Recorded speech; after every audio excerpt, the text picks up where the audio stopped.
Magnetic effect of current, class 10th, chapter number 13। और physics के लिहाज से देखा जाए तो ये सेकंड चैप्टर है फिजिक्स का। ये चैप्टर बिल्कुल अलग है फर्स्ट चैप्टर से, दैट वाज इलेक्ट्रिसिटी। इलेक्ट्रिसिटी से ये बिल्कुल अलग है। मैं आपको एनसीईआरटी सीक्वेंस में नहीं पढ़ा रहा, पहले आपको इलेक्ट्रिसिटी पढ़ा दिया, अब मैग्नेटिक इफेक्ट, इसके बाद हम पढ़ेंगे लाइट। ठीक है, तो ये वाला जो चैप्टर है ये इलेक्ट्रिसिटी से बिल्कुल अलग है। और अलग का मतलब है सिर्फ एक चीज़ इसको अलग करती है, और वो एक चीज़ ही बहुत इंपॉर्टेंट है कि इलेक्ट्रिसिटी में भरमार थी न्यूमेरिकल्स की। एक न्यूमेरिकल्स पक्का बनता है, कभी कभी दो भी बन जाते हैं इलेक्ट्रिसिटी से, लेकिन मैग्नेटिक इफेक्ट ऑफ करंट से कोई न्यूमेरिकल नहीं बनता। कंप्लीटली थियोरेटिकल चैप्टर है। थियोरेटिकल तो है लेकिन इसमें भी कॉन्सेप्ट हैं, आढ़े टेढ़े कॉन्सेप्ट हैं, समझने ज़रूरी हैं। समझ नहीं आए तो फिर आपको रटने पड़ेंगे। ठीक है, तो रटने तक बात ना पहुंचे उससे बेटर है कि समझ लेते हैं चीज़ों को अभी के अभी। Magnetic effect of current start होता है एक स्टोरी के साथ, और ये स्टोरी है एक साइंटिस्ट की जिनका नाम था क्रिश्चियन ओरस्टेड। कंप्लीट उनका फुल नेम था Hans Christian Oersted. Christian Oersted अपनी क्लास में पढ़ा रहे थे, और उस टाइम पे जो क्लासेस होती थी, मैं बात कर रहा हूँ आज से करीबन 300 साल पहले की, उस टाइम पे जो क्लासेस होती थी वो प्रैक्टिकल लेवल पे ज़्यादा होती थी। आजकल जो इतनी मोटी मोटी बुक्स होती हैं वो उतनी मोटी बुक्स हुआ नहीं करती थी तब। वहाँ पे क्लासेस प्रैक्टिकल लेवल पे होती थी। तो अब अपनी क्लास में वो पढ़ा रहे थे, और पास में ही एक सर्किट रखा हुआ था। सर्किट तो समझ गए ना, बैटरी से वायर्स कनेक्टेड है, वायर्स को लोड से कनेक्ट कर दिया, और एक की लगी हुई है, सर्किट रखा हुआ था। ना जाने कैसे वो की जो है क्लोज हो गई। की क्लोज होने का मतलब है सर्किट चालू हो गया। सर्किट चालू हो गया, करंट उसमें से फ्लो होने लगा। वो पढ़ाने में मग्न थे अपने, तभी उनका ध्यान गया कि वो जो सर्किट था उस सर्किट के पास एक मैग्नेटिक कंपास रखी थी। मैग्नेटिक कंपास होती क्या है? मैग्नेटिक कंपास में एक मैग्नेटिक नीडल होती है जो कि आपको मैग्नेटिक फील्ड का डायरेक्शन बताती है कि मैग्नेटिक फील्ड कहाँ पे है।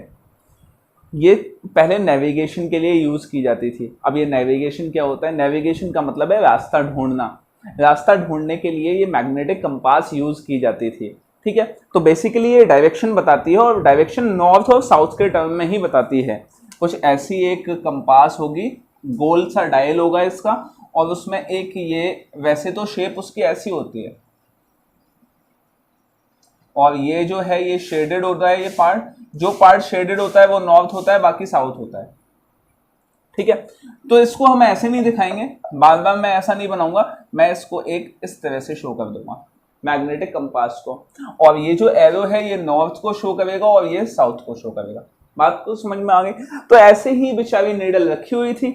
अब क्या हुआ कि सर्किट में जैसे ही करंट फ्लो होना शुरू हुआ, तो सर्किट में देखिए एक रेजिस्टेंस कनेक्टेड है, और ये जो है एक बैटरी यहां से लगी हुई है। बैटरी अगर ऐसे लगी है तो इसका मतलब है करंट इस तरह से फ्लो हो रहा है, पॉजिटिव से नेगेटिव करंट फ्लो होता है, करंट ऐसे फ्लो हो रहा है। जैसे ही करंट ने इस तरह से फ्लो करना शुरू किया, तो ये नीडल जो कि अभी तक ऐसे रखी हुई थी, ठीक है, इस नीडल को यहां बगल में रख देते हैं, जो कि ये नीडल अभी तक ऐसे रखी हुई थी, उस नीडल में क्या आ गया? डिफ्लेक्शन आ गया। वो कैसे डिफ्लेक्ट हो गई? ये नीडल डिफ्लेक्ट हो गई कुछ इस डायरेक्शन में, ये नॉर्थ ये साउथ। मतलब ऐसा लगा कि नॉर्थ को किसी ने धक्का दे दिया उस तरफ, और साउथ को किसी ने खींच लिया अपनी तरफ। इस तरह से ये डिफ्लेक्ट हो गई।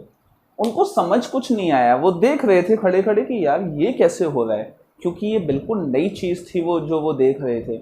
इवन दुनिया में इससे पहले कोई चीज़ ऐसी थी ही नहीं कि बिना मैग्नेटिक कंपास ऐसे ही डिफ्लेक्ट हो जाए। ऐसी कोई चीज़ उन्होंने देखी ही नहीं थी। अब इसके बाद क्या हुआ, समझ तो उनको कुछ नहीं आया, लेकिन साइंटिस्ट दिमाग कुछ ना कुछ गड़बड़ तो करता है। उन्होंने क्या किया, इस बैटरी के टर्मिनल्स बदल दिए। टर्मिनल्स बदलने का मतलब क्या है? टर्मिनल बदलने का मतलब ये है कि ये वाला जो पॉजिटिव था अभी तक, इसको नेगेटिव कर दिया, और इसको उन्होंने क्या कर दिया, पॉजिटिव। जहां पॉजिटिव था वहां नेगेटिव कर दिया, जहां नेगेटिव था वहां पॉजिटिव कर दिया। ऐसा करने से हुआ क्या, ऐसा करने से हुआ ये कि करंट का डायरेक्शन बदल गया। करंट जो पहले ऐसे फ्लो कर रहा था, अब करंट कैसे फ्लो कर रहा है, इस डायरेक्शन। ठीक है, तो ये करंट हो गया क्या, इस डायरेक्शन में, दिस इज द करंट। जैसे ही करंट का डायरेक्शन उन्होंने पलटे, तो ये जो नीडल थी, ये जो नीडल थी जो एक्चुअली में ऐसे रखी हुई थी, हुआ ये इसका नॉर्थ था, ये इसका साउथ था। हुआ ये कि इस कंडीशन में ये नीडल ऐसे डिफ्लेक्ट हो गई, मतलब कि ये नॉर्थ ये साउथ, ऐसा लगा कि साउथ को किसी ने धक्का मार दिया हो दूर और नॉर्थ को किसी ने अपनी तरफ अट्रैक्ट कर लिया हो, तो ये नीडल इस तरह से डिफ्लेक्ट हो गई। क्या समझ में आ गई बात? तो ये चीज हुई। अब उनको समझ में कुछ नहीं आया, लेकिन ये वो दौर था 300 साल पहले, ये वो दौर था जब साइंटिस्ट कुछ भी ढूंढते थे तो वो पूरी दुनिया में वो खबर फैल जाती थी।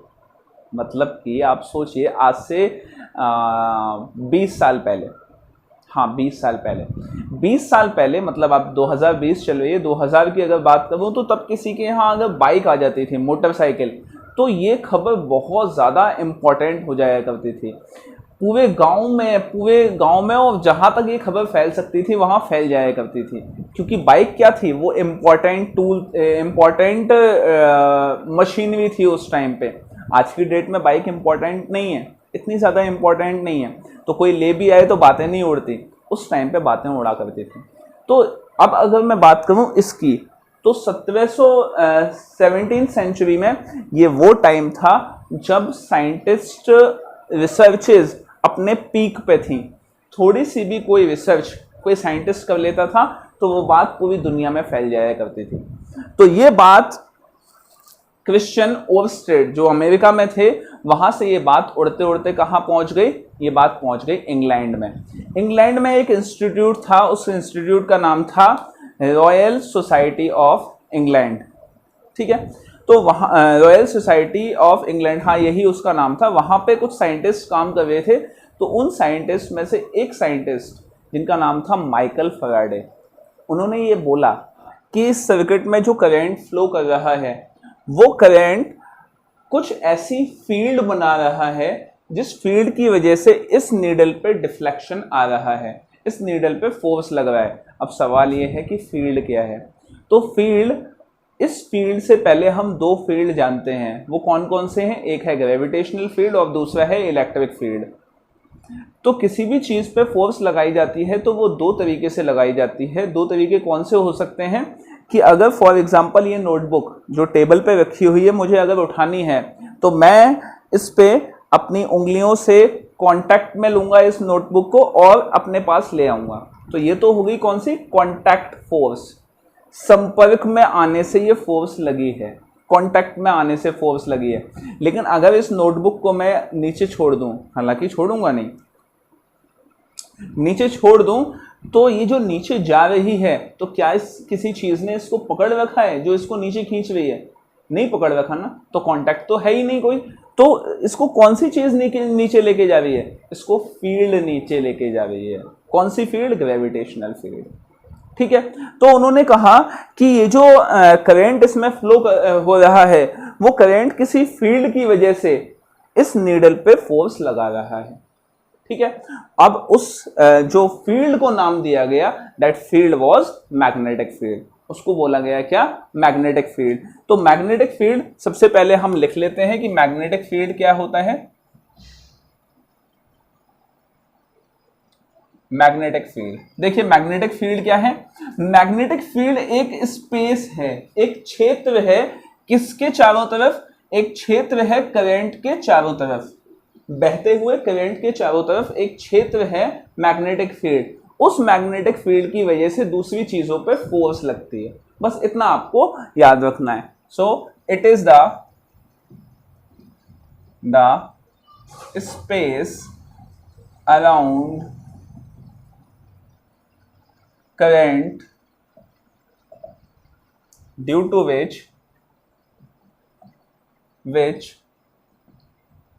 force exerts on other bodies. It is the space around, ये एक क्षेत्र है किसके, करंट के चारों तरफ, due to which force exert, force लगती है कौन सी, अदर बॉडीज पे। और ये अदर बॉडीज भी स्पेशल होती हैं, मतलब ये चार्ज पे ही फोर्स लगा सकता है, बहते हुए चार्ज पे या किसी दूसरी चीजों पे, हर चीज पे ये फोर्स नहीं लगा सकता। क्या समझ में आ गई बात? ठीक है। अब देखिए कि ये जो नीडल थी, ये करंट के पलटने से ये इस तरह से डिफ्लेक्ट कैसे हो गई, अलग अलग डायरेक्शन में डिफ्लेक्ट कैसे हुई। तो मैग्नेटिक फील्ड के डायरेक्शन को जानने के लिए एक रूल हम पढ़ते हैं, that rule is right hand thumb rule. Class 10th के कुछ गिने चुने टॉपिक हैं, जैसे ओम्स लॉ हो गया इलेक्ट्रिसिटी में, इस चैप्टर में राइट हैंड थंब रूल हो गया, और भी आगे आते जाएंगे, ये इंपॉर्टेंट टॉपिक हैं। तो ये राइट हैंड थंब रूल क्या है, इंपॉर्टेंट टॉपिक है। अब राइट हैंड थंब रूल कहता क्या है, ये कहता है कि जिस वायर में करंट फ्लो हो रहा है, जिस वायर में करंट फ्लो हो रहा है, तो करंट के डायरेक्शन में अगर हम अपने सीधे हाथ का थंब रख दें, राइट हैंड का थंब रख दें, किसके, करंट के डायरेक्शन में, सीधे हाथ का थंब रखने के बाद अपनी उंगलियों को घुमाएं, तो जिस डायरेक्शन में हमारी उंगलियां घूमेंगी, जिस डायरेक्शन में हमारी उंगलियां घूमेंगी, वही डायरेक्शन होगा मैग्नेटिक फील्ड का। क्या समझ में आ गई? वही समझ में आ गई बात कि वही डायरेक्शन होगा मैग्नेटिक फील्ड का। तो देखिए ये वाला जो करंट है वो नीचे जा रहा है, तो मैंने अपने राइट हैंड का थंब यहां रखा, ठीक है। यहां रखने के बाद मैंने अपनी उंगलियों को घुमाया, तो मैग्नेटिक फील्ड कैसी बनी, ये ऐसी बनी मैग्नेटिक फील्ड। ये मैग्नेटिक फील्ड का डायरेक्शन कैसा बना, ये मैग्नेटिक फील्ड का ऐसा डायरेक्शन बना, और यहाँ पे एरो भी लगाने होंगे, ठीक है। चलिए अब इसके लिए लगाया, तो करंट का डायरेक्शन जहां, वहां पे राइट हैंड का थंब रखा, और मैग्नेटिक फील्ड, उंगलियां घुमाई आपने, जिस डायरेक्शन में उंगलियां घूमी वो डायरेक्शन हो गया मैग्नेटिक फील्ड का। तो ये डायरेक्शन हो गया मैग्नेटिक फील्ड का। तो यहां पे एरो इस डायरेक्शन में लगा है, यहां एरो किस डायरेक्शन में लगा है, इस डायरेक्शन में। क्या आपको बात समझ में आ गई? तो पहले हम राइट हैंड थंब रूल लिख लेते हैं। तो देखिए, according to right hand thumb rule,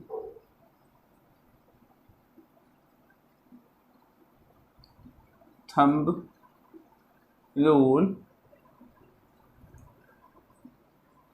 thumb of right hand will be kept in the direction, किसके डायरेक्शन में रखा जाएगा, in the direction of current, current के डायरेक्शन में राइट हैंड का थंब रखा जाएगा। देन कर्ल्ड फिंगर्स, मतलब घूमी हुई उंगलियां, curled fingers will show the direction of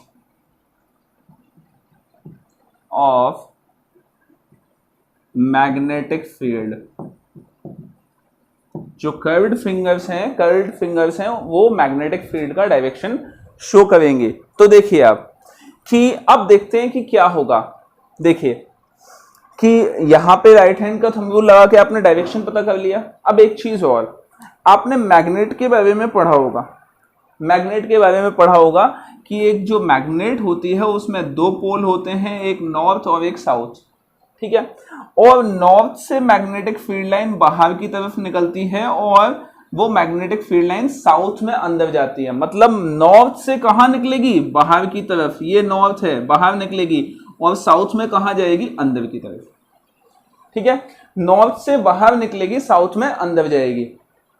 north से बाहर मतलब मेरी तरफ निकलेगी, ठीक है, और नॉर्थ में अंदर, मुझसे दूर जाएगी। तो आप देखिए कि मैग्नेटिक फील्ड अब आपको ऐसे ही लगाना सीखना है। कि मैंने क्या किया कि करंट के डायरेक्शन में थंब रखा और मैग्नेटिक फील्ड ऐसे बनाई।